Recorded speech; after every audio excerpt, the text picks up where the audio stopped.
ব্যর্থতাটা এই জায়গাতেই যে 56 ইঞ্চির ছাতিওয়ালা প্রধানমন্ত্রীর নেতৃত্বে এপিসেন্টারটা কাশ্মীর থেকে দিল্লি হয়ে গেছে। 400 কিলোমিটার বর্ডারের ফেন্সিং নেই তো মমতা ব্যানার্জির দায়, তাই জন্য বাংলাদেশ এখানে ঢুকছে। তাহলে এই যে তোমার দিল্লি হরিয়ানা, এই যে হরিয়ানা রাজ্যের গাড়ি এসে দিল্লিতে বোমবাস করে চলে গেল রেড ফোর্টে, কোন রাজ্যে কোন সরকার? মমতা ব্যানার্জির না বিজেপির? দায় কে নেবে?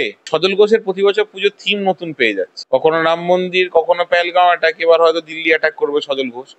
বিজেপি তো একদম নিকৃষ্ট একটা রাজনৈতিক দল, যা ফায়দা সুযোগ কিছুই ওরা ছাড়ে না। বর্ণদা, দিল্লিতে মর্মান্তিক ঘটনা, আপনাদের দলের তরফ থেকে অমিত শাহের পদত্যাগ দাবি করা হয়েছে, কিন্তু প্রধানমন্ত্রীকে নিয়ে সেই অর্থে কিছু একটা বলতে শোনা যায়নি।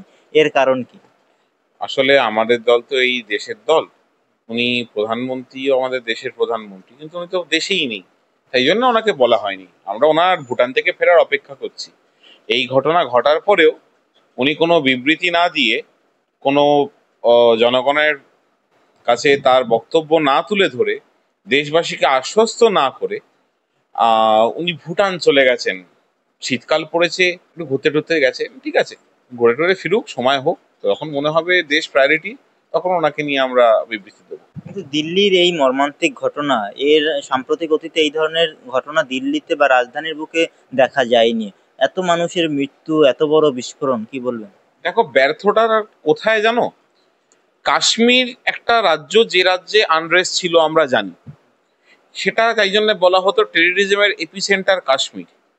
কিন্তু ব্যর্থতাটা এই জায়গাতেই যে 56 ইঞ্চির ছাতিওয়ালা প্রধানমন্ত্রীর নেতৃত্বে এপিসেন্টারটা কাশ্মীর থেকে দিল্লি হয়ে গেছে। এটাই খুব ভয়ের ব্যাপার। কি বলবো, মানে এরকম ইন্টেলিজেন্স ফেলিওর বলা উচিত না। ইন্টেলিজেন্সের রিপোর্ট ছিল, তো আইবির রিপোর্ট ছিল, এরকম টেররিস্ট অর্গানাইজেশনের কোন অ্যাক্টিভিটির ওপরে রিপোর্ট ছিল, কিন্তু তাও তারা ব্যর্থ। ট্রিপল ইঞ্জিনের সরকার, সেন্ট্রালে বিজেপি, দিল্লির বিধানসভায় বিজেপি, দিল্লির পৌরসভায় বিজেপি, সব রকম কেন্দ্রীয় সংস্থা বিজেপির হাতে, রাজ্য সংস্থা বিজেপির হাতে, ছোট ছোট বডিগুলো বিজেপির হাতে। তারপরেও দিল্লির লাল কেল্লা, রেড ফোর্টের মতো জায়গায় বিস্ফোরণ, তাও কোথাও শোনা যাচ্ছে আরডিএক্স, কোথাও ডিটোনেটার, কোথাও বলছে অ্যামোনিয়াম নাইট্রাইট। যাই হোক, বিস্ফোরণ ঘটেছে, এর তো দায়ভার নিতে হবে। এর দায়ভার যদি প্রধানমন্ত্রী না নেয়, যদি স্বরাষ্ট্রমন্ত্রী না নেয়, কে নেবে? এইদিকে বাংলাদেশি ঢুকেছে বলছে, আর ওইদিকে আর্মস অ্যামিউনিশন ঢুকছে, দেখতে পাচ্ছে না? না সেটাও বলবে বাংলার করিডোর হয়ে ঢুকেছে। এখন বলতেই পারে, ওরা তো সবেতেই বাংলা টেনে আনে, বলতেই পারে। কিন্তু এই যে স্বরাষ্ট্র দপ্তরের বিরুদ্ধে আপনারা মুখ খুলছেন, অমিত শাহের পদত্যাগ দাবি তুলছেন, যখন রাজ্যের প্রসঙ্গ আসে, যখন স্বাস্থ্য দপ্তরের বিভিন্ন সমস্যার কথা উঠে আসে, রাজ্যে স্বরাষ্ট্র দপ্তরের বিভিন্ন সমস্যার কথা উঠে আসে, তখন বিরোধীরা পদত্যাগ দাবি করলে আপনারা তার সমালোচনা করেন, পদত্যাগ সমাধান নয় এই কথা বলেন। আর দিল্লির ক্ষেত্রে স্বরাষ্ট্রমন্ত্রীর পদত্যাগ আপনাদের দলীয় তরফে চাওয়া হচ্ছে। তুমি যখন এই রাজ্যে স্বাস্থ্য দপ্তরের কথাই বললে, এই রাজ্যে স্বাস্থ্য দপ্তরে আরএলএস স্যালাইনের নামে ভুয়ো কথা বলে, তারপরে রক্ত মাখা গ্লাভসের কথা বলে, যেভাবে বিভ্রান্তিকর একটা পরিস্থিতি তৈরি করার চেষ্টা করেছিল, এবং সেই বিভ্রান্তিকর পরিস্থিতির মাধ্যমে পদত্যাগ চেয়েছিল, তাই জন্য আমরা বিরোধিতা করেছিলাম। তুমি কি বলছো এটা কোনো জঙ্গি আক্রমণ নয়, এটা চকলেট বোম ফেটেছে? তোমার কি এটাই বক্তব্য যে আমরা পদত্যাগ দাবি কেন করছি? আমরা তো বলছি আরএলএস স্যালাইনে ভেজাল আছে বলে এরকম মিথ্যে অপবাদ ছড়িয়েছিল। আসলে ডাক্তাররা তখন অপারেশন থিয়েটারে সিনিয়র ডাক্তার ছিল না, সে প্রাইভেটে প্র্যাকটিস করছিল। গ্লাভসে রক্ত মাখা গ্লাভস বলে বেটাডিন লাগানো গ্লাভস দেখিয়েছিল। এইগুলো যে মিথ্যাচার, আর বাস্তবেই যে টেররিস্ট অ্যাটাক হয়েছে, এই দুটোর মধ্যে পার্থক্য আছে, তোমায় বুঝতে হবে। দেখো, বিরোধীরা, এটাও একটা কথা, বিরোধীরা পদত্যাগ চাইবে, এটা নিয়ে কোনো অসুবিধা নেই। গণতন্ত্রে এটাই মজা, এটাই হওয়া কাঙ্ক্ষিত। কিন্তু এই যে ধরো পুলওয়ামা, পেহেলগাঁও, তারপরে আবার এইখানে হয়ে গেল কি বলে এটাকে, দিল্লি, এগুলো তো ওই সজল ঘোষের প্রতি বছর পুজোর থিম নতুন পেয়ে যাচ্ছে, কখনো রাম মন্দির, কখনো পেহেলগাঁও অ্যাটাক, এবার হয়তো দিল্লি অ্যাটাক করবে সজল ঘোষ। বিজেপি তো একদম নিকৃষ্ট একটা রাজনৈতিক দল, যা ফায়দা সুযোগ কিছুই ওরা ছাড়ে না। এর আগে যখন অপারেশন সিন্দুর হয়েছিল, তখন তার আগে বিভিন্ন সময়ে বারংবার বলা হচ্ছিল যে সন্ত্রাস মুক্ত ভারত এবার আমরা পেয়েছি। বিজেপি সরকার সেই বিষয়ে পদক্ষেপ নিয়েছে, বিভিন্ন সার্জিক্যাল স্ট্রাইক করেছে, এয়ার স্ট্রাইক করেছে, সন্ত্রাস মুক্ত ভারত। তারপরেও দিল্লির বুকে, রাজধানীর বুকে এই ধরনের ঘটনা। কতটা চিন্তার বিষয় বলে আপনার মনে হয়? আমি আর একটু পেছনে ফিরে যাচ্ছি, 2016 নোটবন্দি, সব কালো টাকা চলে গেল, সব সাদা হয়ে গেল, কালো ধন চলে গেল, হারা ধন চলে এলো। তারপরে কি, কোনো টেররিস্ট অ্যাটাক অ্যাক্টিভিটি হবে না, সবই হয়েছে, ওই হয়েছে, সেই হয়েছে, 99% টাকা ফেরত চলে এলো। তারপরেও কোন কি লাভটা হলো, মানুষ জনগণের ক্ষতি ছাড়া কোথায় কি লাভটা হলো সেটা তো বুঝতে হবে।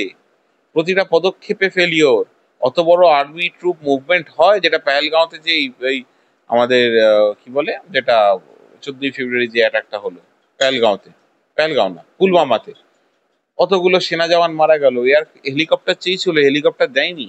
সত্যপাল মল্লিক বলে গেছেন উনি মারা গেছেন, উনি the then governor of that state বলে গেছেন কিরকম নেগলিজেন্স ছিল। হটলাইনে মোদি কি বলেছিল যে আবি চুপ হো যাও, আবি ইলেকশন হ্যাঁ मैं দেখ লুঙ্গা। এসব তো কথা ভোলেন না। পেহেলগাঁওতে হলো, ঢুকে মারবো, হ্যান ত্যান কত রকম কথাবার্তা। তারপরে লাভের লাভ কি হলো, আবার তো দিল্লি হয়ে গেল। এপি সেন্টার কাশ্মীর থেকে এখন দিল্লি চলে এসছে। এটাই হচ্ছে বিজেপি সরকারের ব্যর্থতা, এটাই মোদির ব্যর্থতা, এটাই 56 ইঞ্চি ব্যর্থতা, এটাই জুমলা অমিত শাহের ব্যর্থতা। এর আগে যখন মুম্বাই অ্যাটাক হয়েছিল বা তার ওই সময় যখন কংগ্রেস সরকার ছিল, বারংবার কংগ্রেস সরকারের প্রধানমন্ত্রীর বিরুদ্ধে, মনমোহন সিং এর বিরুদ্ধে কুরুচিপূর্ণ মন্তব্য করা হচ্ছিল বলে কংগ্রেসের তরফ থেকে দাবি করা হয়েছিল, বা অনেকেই বলেন যে কংগ্রেস সরকারকে যেভাবে বিরোধিতার সম্মুখীন হতে হয়েছিল এখন সেটা হতে হচ্ছে না। দুর্ভাগ্যজনক ব্যাপার যে, দেখো প্রথম কথা, আমি তো কংগ্রেসের মুখপাত্র নই, তবে একটা কথা বলি, এই দেশ আমার, আমার প্রাক্তন প্রধানমন্ত্রীর নাম মনমোহন সিং, যথেষ্ট ভদ্র, শিক্ষিত, মার্জিত, যোগ্যতা সম্পন্ন প্রধানমন্ত্রী। গোবর গ্যাসের ওপরে উল্টো করে ডেস্কি দিয়ে চা বানায়েন না উনি, সেই যোগ্যতা নেই যদিও। তবে একটা কথা আমি বলি, 26/11 পর প্রধানমন্ত্রী Manmohan Singh had the guts to do a press conference. আমাদের 56 ইঞ্চি বাবুর এখনো সেই শক্তি হলো না যে উনি একটা প্রেস কনফারেন্স করবে। তো সেখানে তো বুঝতেই হবে এদের ব্যর্থতা কোথায়, এরা আদতেই কতটা অপদার্থ, ওদের ভাষায় বললে নিকাম্মা, বুঝতে হবে। সমবেদনা জানিয়ে টুইটে পোস্ট করেছেন প্রধানমন্ত্রী, স্বরাষ্ট্রমন্ত্রী ঘটনাস্থলে গেছেন, হাসপাতালে গেছেন, দেখা করেছেন। ঠিক আছে, গেছেন তো, এক্সট্রা কি হবে? ব্যর্থতা ওনার, উনি গিয়ে দেখা করেছেন, এটা তো কর্তব্য। উনি যে জায়গায় বসে আছেন, ড্যামেজ কন্ট্রোল করার চেষ্টা করছে, যদি গিয়ে একটু কিছু খামটামে দিয়ে কিছু করা যায় ম্যানেজ, কি হবে? দেখা করতে গেছেন, ঠিক আছে, সেটা নিয়ে আমি কটাক্ষ করবো না, কিন্তু তাছাড়া দেখা করতে যাওয়ার যে পরিস্থিতিটা সেটা তৈরি হলো কেন, তার উত্তর কে দেবে?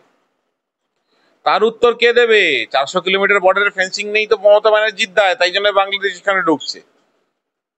তাহলে এই যে তোমার দিল্লি হরিয়ানা, এই যে হরিয়ানা রাজ্যের গাড়ি এসে দিল্লিতে বোমবাস করে চলে গেল রেড ফোর্টে, কোন রাজ্যে, কোন সরকার? মমতা ব্যানার্জির না বিজেপির? দায় কে নেবে? বলতে হবে তো।